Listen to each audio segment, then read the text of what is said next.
मंजीत जी से जवाब जरूर ले लेते हैं क्योंकि आरोप लगे हैं।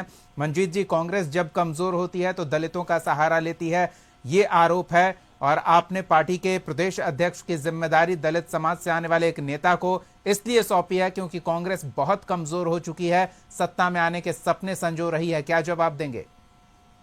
देखिए, सबसे पहले तो मैं आपको बताना चाहता हूँ कांग्रेस पार्टी कोई सत्ता की भूखी पार्टी नहीं है और सत्ता के लिए राजनीति नहीं करती है।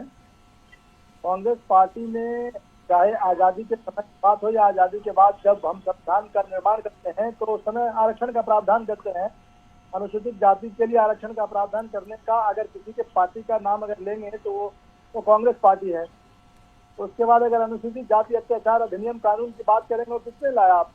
और भारतीय जनता पार्टी ने क्या किया था? इस कानून के साथ खिलवाड़ किया था। जब देश के पूरे दलित जो है सड़क पर उतर गए थे देश भर के, तब इनको बैकफुट पर जाना पड़ा था। उसके आगे आते हैं बिहार में, क्योंकि बिहार की बात हो रही है। जैसा कि अभी हमारे एक साथी ने कहा, बिहार में जाति आधारित गणना होता है।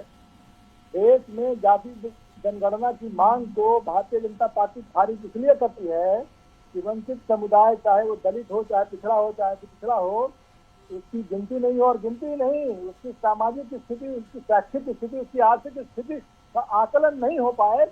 अगर ये आकलन नहीं होगा तो इसके पक्ष में नीतियां ही नहीं बन पाएगी। जहाँ तक सवाल आपने अंत्योदय का किया, भोजन का अधिकार कानून अगर लाया गया, शिक्षा का अधिकार कानून अगर लाया गया, तो इसके लिए सबसे ज्यादा अगर लाभान्वित होने वाला कोई वर्ग है तो वंचित समुदाय, दलित वर्ग है, पिछड़ा वर्ग है। लेकिन अगर आप बिहार में अगर देखेंगे तो शिक्षा के अधिकार कानून की स्थिति क्या है, आपको सबको बताने की जरूरत नहीं है। मैं ये कहना चाहता हूँ कि भारतीय जनता पार्टी जुमलों की राजनीति करने वाली पार्टी है। जनता दल यू भारतीय जनता पार्टी के साथ मिल करके नीतीश कुमार जी हमेशा अपने आप को सामाजिक न्याय के, कर्पूरीवाद और समाजवाद के झंडा बरदार करते हैं। लेकिन कर्पूरी की आत्मा उस समय कचोटती होगी जब यहाँ पर जाति आधारित गणना, जिसको सुप्रीम कोर्ट में ले जाकर के इन्होंने फंसाया है। आप नहीं मंजीत जी, जाति आधारित जनगणना को आप सुप्रीम कोर्ट में फंसाने की बात करेंगे तो हमें वो बात याद आ रही है जब राहुल गांधी हाल ही में बिहार आए थे और कहा था कि बिहार की जातीय गणना तो कुछ है ही नहीं, ये तो रद्दी है, हम फिर से करवाएंगे। तो आप उसका क्रेडिट भी ले रहे हैं और उसे बुरा भी बता रहे हैं, ये कैसे चलेगा? उन्होंने क्या कहा था उसको समझिए। बिल्कुल कहा था, जब जातीय आधारित गणना में आए हुए 94 लाख परिवारों को 2-2 लाख रुपए देने की बात होती है और उसको नहीं दिया जाता है तो ये फर्जी करार दिया जाएगा। जातीय आधारित गणना को जब जिलों की और प्रखंडों की और पंचायतों के डेटा को अभी तक जारी नहीं किया गया है तो फर्जी ही कहलाएगा। जातीय आधारित गणना आखिर किस लिए हुआ है? आप देखिए ना, तेलंगाना की कांग्रेस पार्टी की सरकार ने, राहुल गांधी जी ने ये वादा किया था तेलंगाना की जनता से, वहाँ ओबीसी के रिजर्वेशन को 23% से 42% किया गया। कहने का आशय ये है, रिजर्वेशन आरक्षण का मतलब क्या है? प्रतिनिधित्व, भागीदारी, हिस्सेदारी, समतावादी समाज अगर बनाना है, अगर बिहार और देश को अगर विकसित बनाना है तो जितने भी मुख्य धारा से पीछे हुए समाज है, वर्ग है, कास्ट है, कम्युनिटी है, उसको समाज के मुख्य धारा से जोड़ने के लिए उनको शिक्षा देना होगा, उनको स्वास्थ्य की सुविधाएं देनी होगी, उनको रोजगार देना होगा।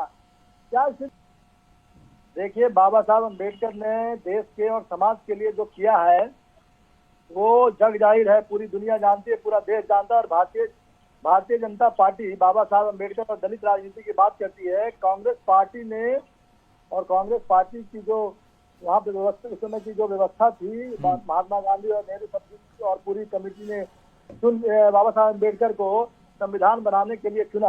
बाबा साहब अम्बेडकर कांग्रेस पार्टी के नहीं थे। आपने तो उनको लॉ मिनिस्टर में इतना मजबूर कर दिया कि लास्ट में इस्तीफा दे दिया है। भाई, आप कांग्रेस पार्टी के लोग इतने नहीं हकदार हैं कि डॉक्टर अम्बेडकर की बड़ाई कर सके। आप लोगों ने डॉक्टर आरोप लगा रहे तो जवाब भी सुनना पड़ेगा, जवाब भी सुनना पड़ेगा। डॉक्टर अम्बेडकर को आप लोगों ने प्रताड़ित किया है भाई। महेश जी, अब जवाब भी कांग्रेस के लोग तो दलितों को ठगा है, सबसे ज्यादा अत्याचार। अब उनकी बात भी सुन लेते हैं जी। मंजीत जी, ऐसे नहीं, तर्कों के आधार पर बात करिए। अभी जो है द्रौपदी मुर्मू जी जो राष्ट्रपति महोदया है, उनको संसद के अनुसूचित जाति जनजाति के कल्याण की बात करते हैं, संसद के उद्घाटन के मौके पे, राम मंदिर के उद्घाटन के मौके पे आमंत्रित नहीं किया जाता है। फिल्मी हस्तियों को आमंत्रित किया जाता है। आप ही बता दीजिए भाई कि आप कितने राष्ट्रपति दलित बनाए हैं और राष्ट्रपति कितने दलित बनाए हैं? हमारे एनडीए की सरकार, मंजीत जी, क्या आपने कितना किया है? भारतीय जनता पार्टी जो राष्ट्रीय स्वयंसेवक संघ का पॉलिटिकल है, राष्ट्रीय स्वयंसेवक संघ ने आपको तो सिर्फ दलितों का वोट चाहिए भाई, आपको तो दलितों का वोट चाहिए। आपको बिहार में सबसे ज्यादा कमजोर दिख रहे हैं तो दलित को आगे कर दिए। चलिए ठीक है, चुनाव होने वाला है, महेश जी, लोकसभा चुनाव होने वाला था तो देश का महेश जी एक बात दोहराने से वो बात बदल नहीं जाएगी या ज्यादा प्रभावी नहीं हो जाएगी। मंजीत जी की बात हम सुन रहे हैं ना। सत्ता बिहार में, तब से आप उठा के देखिए ना भाई, नीतीश कुमार कितनी नौकरी दी है। 40,000 सिर्फ दलित समुदाय के लोगों के लिए दिया है। विकास मित्र 10,000 की संख्या में है। तालीमी मरकज और टोला सेवक के लोग। चलिए महेश जी, आप करीब करीब 2 दशक से सत्ता में, इतना भी गिनाने के लिए नहीं होगा तो क्या वजह है? टोला सेवक के रूप में स्कूल लाया जाए उस बच्चे को।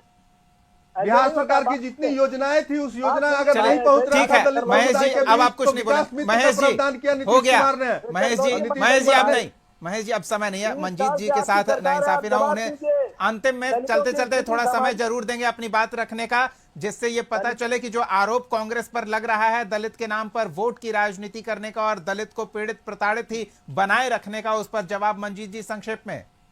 दलितों की स्थिति इन 20 सालों में नहीं सुधरी है। दलितों की स्थिति इन 20 सालों में और खराब हुई है। जो हम तो ये कह रहे हैं ना कि पूरे 75 सालों में नहीं सुधरी है, इन 20 सालों की बात ही क्या करना। नहीं, आप कह रहे हैं तो आप आंकड़े देखिए ना। आंकड़े देखिए, जब आजादी के समय जो स्थिति थी समाज की, और जो लगातार उसके बाद जो विकास का क्रम जो जारी हुआ, चाहे पंडित जवाहरलाल नेहरू की सरकार हो, उसके बाद डॉक्टर मनमोहन सिंह जी की सरकार तक, वंचित समुदाय के लिए या सब समाज के लिए जो नीतियां कांग्रेस पार्टी ने बनाई है। भारतीय जनता पार्टी तो जुमलों की राजनीति करती है, तो बोलती है ना कि हम जो कहते हैं वो जुमला होता है, चुनाव जीतने के लिए करते हैं। और ये बात कर रहे हैं। चलिए, जिस वर्ग की हम बात कर रहे हैं वो वर्ग बेहतर समझ रखता है उसके साथ क्या हो रहा है, उसके साथ क्या होने वाला है, और जो वादे किए जा रहे हैं उसके लिए उन वादों को कौन किस हद तक पूरा करेगा, ये वो अब तक के अपनी सियासी भागीदारी और अब तक के अपनी सामाजिक स्थिति में सुधार अगर कुछ हुआ है तो उससे समझ रहे होंगे, और इसका परिणाम चुनाव में देखने को मिलेगा। फिलहाल वक्त का अभाव है। बहुत बहुत धन्यवाद मंजीत साहू जी, महेश दास जी और प्रमोद सिन्हा जी इस चर्चा में शामिल होने के लिए, अपना समय देने के लिए। अगले एपिसोड में एक और सवाल के साथ हम फिर मिलेंगे। तब तक के लिए देखते रहिए कशिश न्यूज।